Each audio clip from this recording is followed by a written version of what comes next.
Hello, hello, everyone, and welcome to Songwriting Class.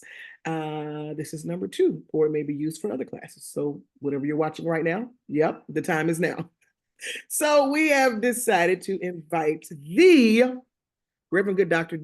Derrick Huggins, Bishop, Reverend Good Dr. Bishop. What's your title? You got a title? You don't have a title. Reverend Good Derrick is fine, but Reverend Good Dr. Bishop is hilarious. So, go ahead Welcome. and Thanks for having me. yes, and we thank you for stopping by. So go ahead and tell us what your companies are and what you do, and then we'll get on into what we need to talk about for this class.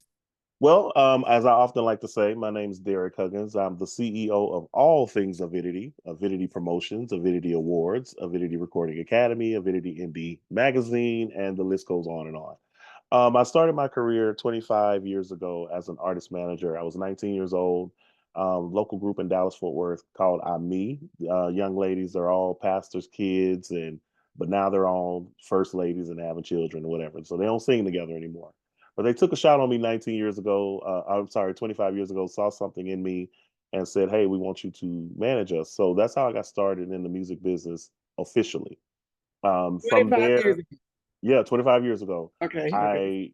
and I did pretty good. My first year with them, I got them two placements. I got them on the Dorinda Clark Cole SMAC conference, and I also got them on Bobby Jones' Next Generation. Remember that? He had on the Gospel Music Channel. Yes, Got absolutely. yep. So got them on that, and so I really just started to learn the music business pretty fast. I would take a lot of notes, ask a lot of questions. I was always the guy in really big rooms, but I would always be in the back with my mouth closed. I believed then there's a reason why God gave you one mouth and two ears. He wants you to hear more than you speak, and that's what I did. So that's how I learned a lot about the business. And I think a lot of what the mistakes that people make is that they don't listen more. They should pay attention to who the players are, what they're saying, understand trends, follow those trends, and then you start to learn. So that's kind of how I cut my teeth in it. And then from there, as an artist manager, then I started to learn things that you need to know as an artist manager: songwriting, songwriter splits, copyrights and royalties management, DSP platforms. Once the digital music landscape came in, understanding how those work and how to get onto those, and all of the various disparate parts of the music industry, I just learned over 25 years. And so that's leading me to here. So from the award show to management to radio promotions and everything in between is how I've learned so much about the industry. So, and in the artist management that you do, because you still manage artists Sure. now, Yeah. do you take them from start to finish? Like you have an artist that comes in and says, I don't have any music and I want to be an artist. I mean, do you do that? I do not do that anymore. The No more ones start to finish it, no more the ones beginners. I have, no. The ones I have, I took three on like that, and that's all. That's my limit. And I often say to people that I will not pursue management further unless it's an artist that's already well established and already has something kind of going for themselves. So Uh, why is that? because it's a lot of work when you have to start with an artist that's green. Really, they're not an artist yet. They are a singer. Maybe they're a singer songwriter. Maybe they're a singer musician. Whatever combo they are, um, they don't understand anything about the music industry, and because it's such a very steep learning curve, it will take years literally to develop them. And I understand even now today why all of the major labels are not doing 360 label deals anymore like they used to. Remember, it used to be you had a head of A&R. The head of A&R used to go out and scout, what they call scout. They would go to churches, they would go to bars, they would go to lounges, they go to talent contests, wherever, looking for the next best star, right? Or the next big star. And then they would bring that artist in, they would onboard them. So they would teach them, they do what we call artist development. They would teach them how to be an artist, how to do interviews, how to work in the studio efficiently, and all that sort of thing. And labels just not doing it anymore because it was costing them way much more money, and they were not recouping their investment fast enough. So, for example, if they did a one album deal or a two or three album deal, it would take years and years and years. So, what you would happen in like a multi album deal situation, maybe on that first album, The album didn't recoup all the money they spent on touring, on promotions, on radio, on advertising, on legal, on all of the stuff that it takes to promote a record or to promote an artist and put an artist out there.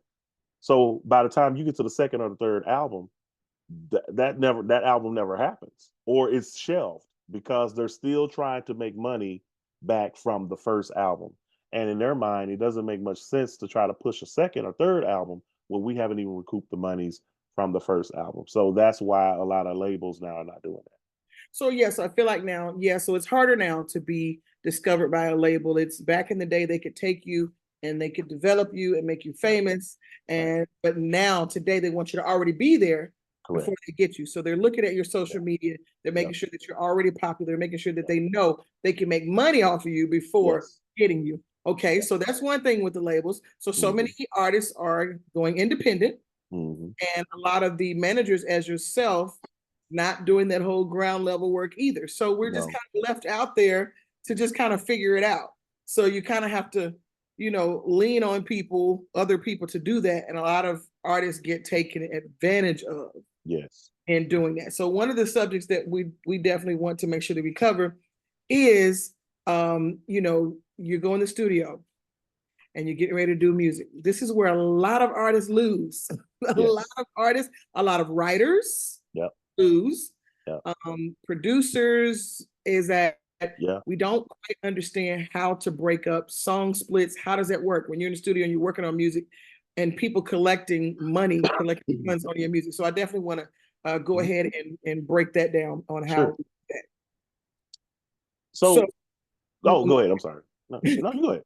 I was going to give a scenario, but I'm going to let you go ahead and explain first, and then I'll give a scenario. Yeah. So, what I was going to explain is a lot of people don't understand that your producer, whenever he is in composition mode, which means he has put together instrumentation to whatever you sent to him. So, let's say if you sent him a voice memo and you sang a melody, if that producer has composed an instrumental track, whether that be through synthetic means like electronic synths, or if this is live instrumentation, right, that he's recorded. And either way, he's become a composer.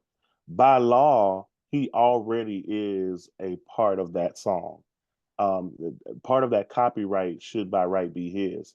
Now there's two parts, right? You have your songwriter's portion, and then you have your publisher's portion. And I'm just going to use the BMI metric, which is 200%. You have 100% songwriter share. You have 100% publisher share. On the songwriter side, that's normally split amongst who's composed the material and who has done the lyrical word work of Okay. the song. Okay. So pretty So much let me break it who's down. done the word, who did the words and who did the music. So let's say if you wrote a song, you sent me lyric. You came, I'm the producer, you wrote the song. You come into me, you say, Derrick, I wrote this. This was the melody I got, and you hum it to me. And I start orchestrating and putting together music to accompany what you sung to me, right? So I lay a piano track, I lay an organ track, I may even lay some synths and some, strings, electric strings, etc. Once I've come with that, and that is a composition. Now I am the composer, you are the writer, but we split that 100%. If it's just the two of us, we split it 50-50 because the composer has a copyright right entitlement in that instance. So it's important that people understand that. A lot of producers do not even understand this. A lot of producers have given away their copyrights completely to the songwriter, even though they compose the music. So, and a lot of this is just because even the songwriter or the artist in this instance, who happens to be the songwriter, does not know that. And that producer does not know that they have that entitlement. So Right. it's important, even if you are a producer in this scenario, that you understand that you have entitlement to a copyright if you compose music, Wow. instrumental music. Okay. So then that kind of answers the question to my scenario. Mm-hmm. Well, kind of sort of. I'll go ahead and give it to you. So with the radio community choir, the last songwriting session, we had an actual song that was birthed in this section. Okay, so we had a young lady that came up. She wrote the word. Well, she had her scripture. She opened the Bible, and she went ahead and the instructor had her to come up and kind of do the song to a cadence. So she did it to a cadence. And then he says, go ahead and put a melody to it. So she starts singing a melody. Okay. So then he starts playing behind her the melody that she's singing. Now, the instructor did not compose it or any of that. He was just playing what she was singing at that moment, and everybody joined in. Pause right there. At this moment, he is not the composer, correct? Incorrect. Uh-oh. Okay, He because is the they didn't composer. record anything, they didn't put anything together. He's playing the melody that she's singing so that she can finish singing the song. What is he? One of the big so one of the misconceptions and the misnomers is that if it's not recorded, there's no entitlement to copyright. That's not true. Mhm. Because remember, at this stage, neither has the writer copyrighted anything either. That's But true. the copyright will say they own rights. See, But he's playing but he's melody. playing. If she sang a melody and he starts putting music to it, he's a composer at that point. Mm-hmm. Even though you have not yet put any music to it. This is why I tell people whenever you're doing like songwriting camps and things like that, you have to be careful. And you need to know what the rules of the road are ahead of time. And you should protect yourself before you start to give of your intellectual property. There should be some kind of agreement, songwriters agreement that everyone has to sign Absolutely. in earnest so that the rules of the road are clear and they are agreeable to by everyone.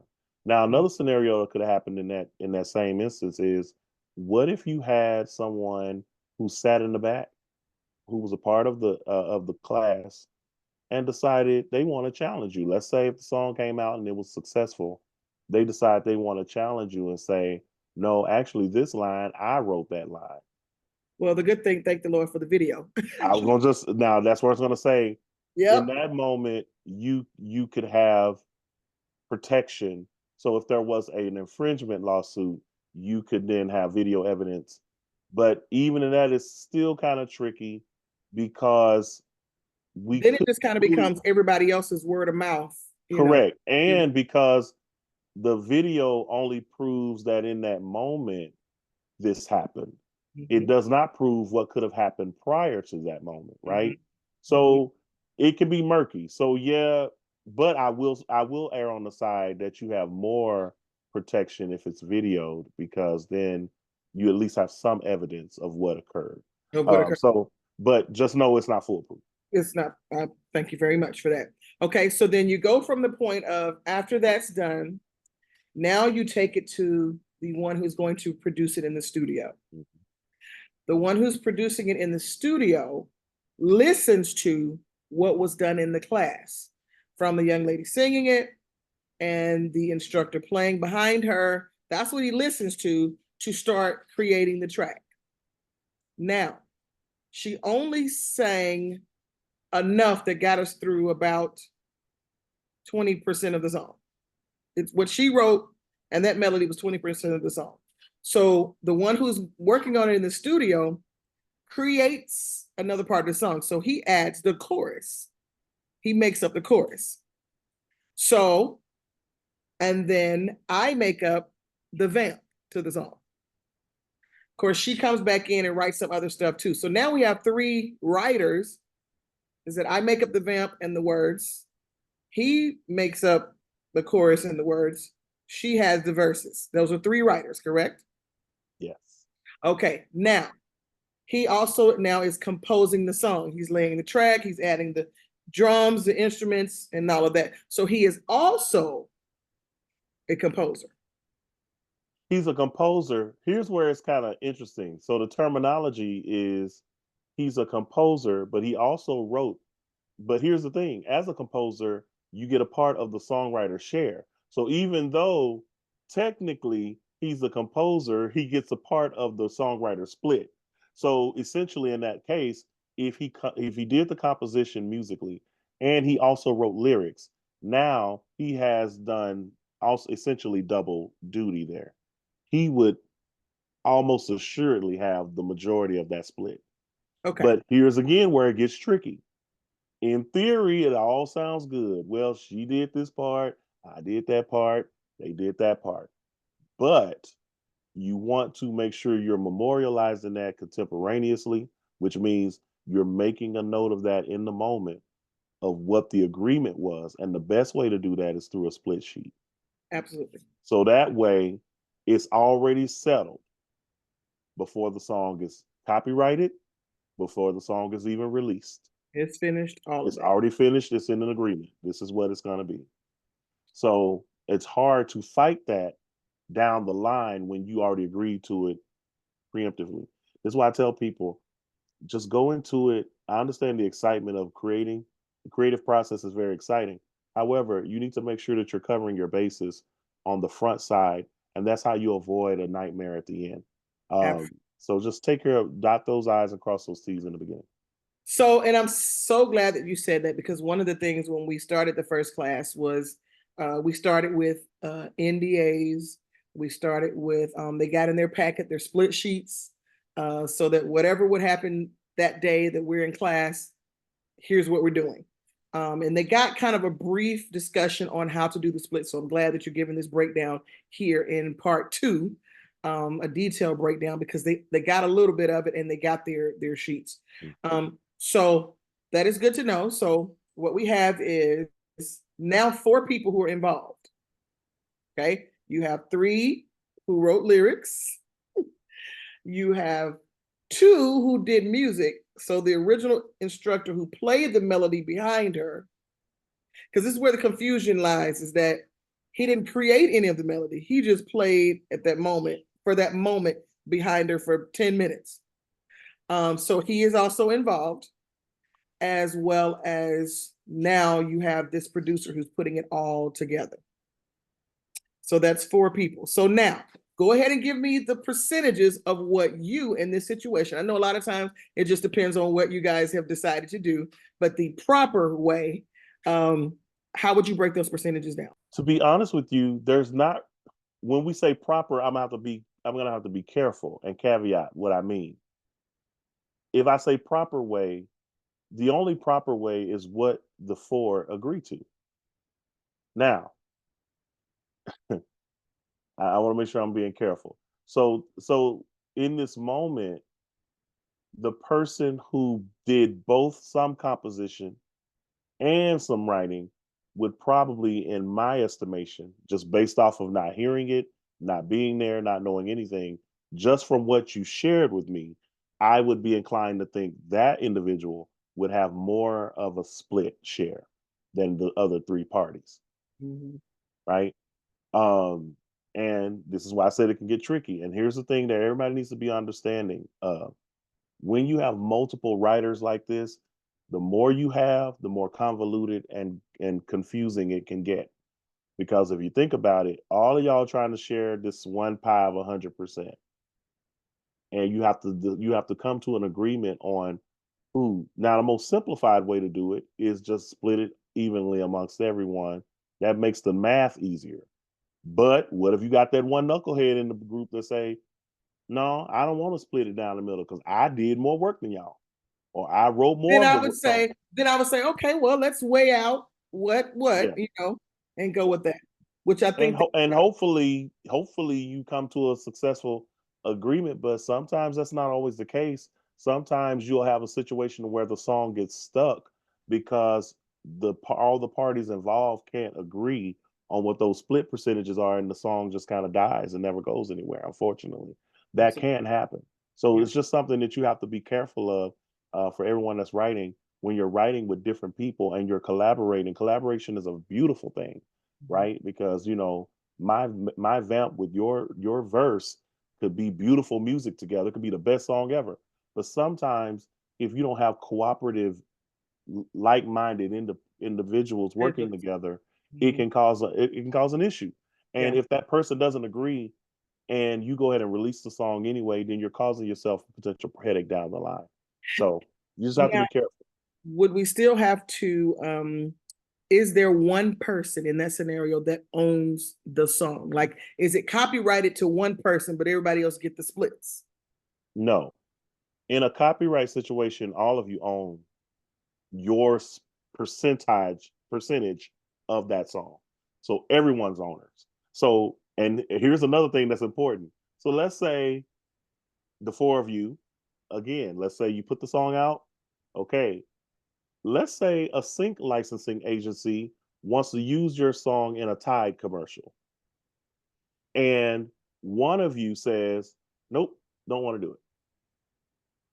Do you know y'all can't do it? You can't do it. Yep. Got to be careful who you write with. Yeah. Got to be careful. So I want to say all these things so that your audience and your class is educated on being smart, being very thorough, being deliberate, and being intentional about who you're collaborating with, who you're writing with, making sure all of the paperwork is taken care of on the front side, and making sure that you're working with like-minded individuals that won't, even in the beginning phases, won't give you a hard time, right? Yeah. Even determining what your splits are.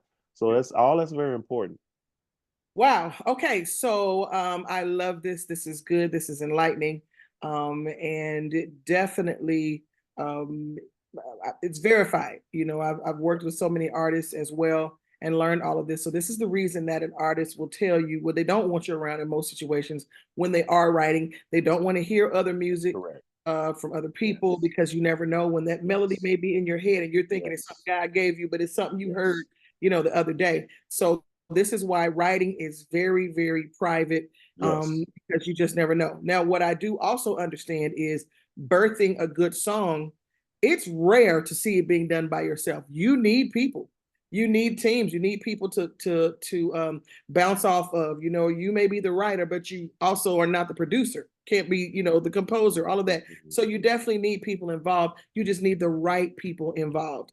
I Sure. tell you, music comes across my desk all the time, and I interview many artists all the time, and it's very rare to find somebody who actually wrote the song, produced it, and didn't have anybody. I can't remember anybody who does that. And there Everybody, are a few examples of that, right? I can give you an example like Robin McGee and her earlier. She's an independent artist from the from Fort Worth originally. We say Dallas Fort Worth now because she'll have done a few things, got some credits now. But the point is, in her earlier work, she did do all of that. Mhm. People like B Slade does everything. He writes everything, all his own BGVs. He composes all everything. He does his own cover art. He's literally a one man band. But to your Right? point, those are far few and in between Yeah, that do that. yeah, There's not a lot of them that have that ability to do all of that process themselves. But I wanted to say two important things real quick. Let's circle back on uh, in the writing process. This is why y'all have to be careful who you're in the studio with when you're writing. Let's say your writing partner has a girlfriend. mm. She's just sitting out there, chill. She's sitting in the back of the studio, Chilling, chilling, chilling. doodling, right? And she's inserting her, or maybe she humming to as y'all singing. I'm telling you, these y'all. This sounds so far fetched, y'all, but it happens. It happens much more than you think. Then what happens is that person says, "Well, I was the one that sung that part that y'all heard around 2 minutes and 30 seconds. That was me," because they're in the studio with you. Yep, yep. So the writing part especially, and I would even go as far as to say even your studio sessions, really should be careful about who you got in the room. Yeah. Really do. Be really smart about that, and make sure be shrewd about it. Then Hmm. when I say shrewd, not rude, but definitely be on point and make sure you take control of that session so that you're not competing down the line. And Because be I want to yeah, make and sure I be enforce that. aware. Be Yeah. aware. That's Right. the biggest thing that I get from this is to be Mhm. aware and have your paperwork. So Yeah. I appreciate it, and I tell people all the time because I worked with Fred Hammond for Good. forever. And one of the things that I enjoy getting out of the deal is being one of the writers on Hmm. on one of his songs that he put out. And I was singing background on it and had input on a verse, a line that they changed to something that I said. Yeah. And that they agreed on giving me 2% of that, which for Fred Hammond is a big thing to have Mhm. two Sure. percent. Sure. of a song. So I just, that's a thing. That's a thing. Mhm. So be careful when someone says, say this word. Why don't you change it to this? Mhm. Because they are now one of the writers. So, Mhm. um, okay. So we appreciate you. This has been good and very enlightening. So here throughout our songwriting session here, I think it just kind of gives clarity to everybody on what to do next. And don't be afraid. That's one thing. I don't want to scare anybody, No. but it's just a reality, and it's just be on your game. That's it. Be on your game and be protective of it. So And I would just finally just echo this to your point about not being afraid. Don't be afraid, but also be very wise and watchful. Um, because even if you're not afraid or you're not scared, scary things can happen if you're not handling your business. So absolutely. I love it. All right. Thank you, Derrick Huggins. Go ahead thank and you. tell us how we can be a part of your organization. Yes. So we do all of this here at the Avidity Recording Academy. It's a consortium for independent artists, creatives, and professionals that work in the music industry. It is not genre specific, so it's any genre, whether it's hip hop, gospel, classical, neo soul, jazz, whatever. We do it. We cover it all because we talk about the music business as a whole. So if you want to join us, you can go to our website, which is www.one, so the number one, aranation.com. Onearanation.com. So one ARANATION.com. You can also follow us on Instagram as well as Facebook at One Aura Nation. And then you can follow me on all platforms at One Derrick Huggins. We'll see D E you R have R I C K Huggins. AGGINS. S. Oh, there you have it. There's no excuse. You have an academy that you can actually go to learn this And stuff. it's So, only $40 for 2024. oh, that's nothing for That's the whole nothing year. the whole year. I love it to have all of this access to all of this Yeah. knowledge. So make sure that you guys go ahead and sign up. All right. Thank you, Derrick. You want to sing something before you leave? I'm just kidding. Uh-uh. Mm-mm. Mm-mm. I just want y'all to be encouraged to know that the Be- Lord's able. But I ain't able to sing for y'all on tonight or today. Praise God. Love Thank y'all. you, sir. Thank you.